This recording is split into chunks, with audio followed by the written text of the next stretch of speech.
એક મહેલ હતો. એમાં એક સુંદર રાજકુમારી રહેતી હતી.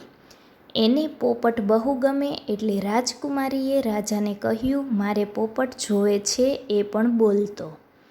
રાજા વિચારમાં પડી ગયા કે રાજકુમારી માટે પોપટ ક્યાંથી લાવી દઉં.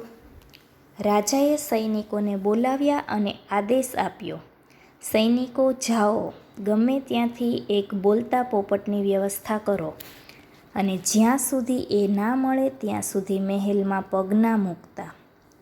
હવે તો રાજાની સાથે સાથે સૈનિકો પણ વિચારમાં પડી ગયા, રાજકુમારી માટે બોલતો પોપટ લાવવો ક્યાંથી? સૈનિકોએ બધે શોધખોળ ચાલુ કરી દીધી. બધે શોધ્યું પણ બોલતો પોપટ મળ્યો નહીં. સૈનિકો પોપટને શોધતા શોધતા ક્યારે જંગલમાં આવી ગયા એનું ભાન રહ્યું નહીં. એ લોકો ખૂબ થાકી ગયા હતા માટે એક ઝાડ નીચે થોડીવાર આરામ કરવાનું વિચાર્યું.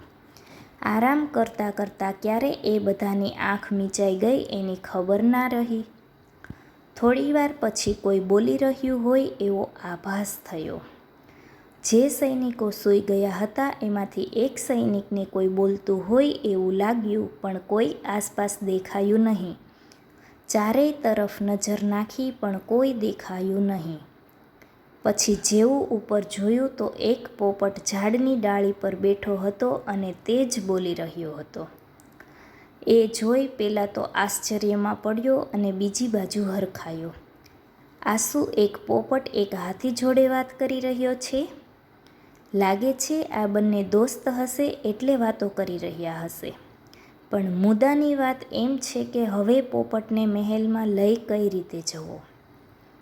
એનો દોસ્ત હાથી અમને બધાને મારી નાખશે. એ સૈનિકે બધાને પહેલાં તો ઉઠાડ્યા અને કોઈ યુક્તિ વિચારવાનું કહ્યું. થોડીવાર પછી એમાંથી જ કોઈ સૈનિકને એક યુક્તિ સૂઝી.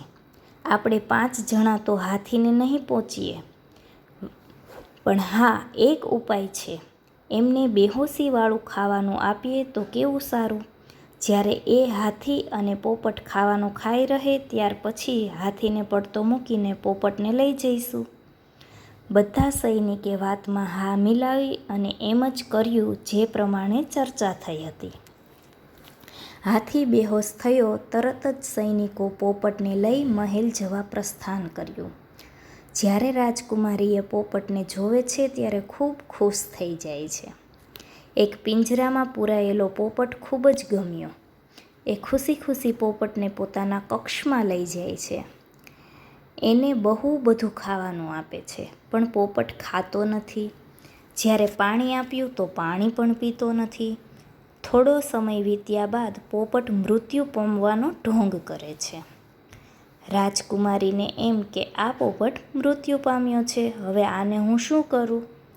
જેવું પિંજરું ખોલે છે અને પોપટને બહાર કાઢે છે અને જમીનમાં દાટવા માટે ખાડો ખોદવાની શરૂઆત કરે છે, એવો જ પોપટ ફટાફટ ઉડી જાય છે અને રાજકુમારી બસ એ ઉડતા પોપટને જોઈ જ રહે છે.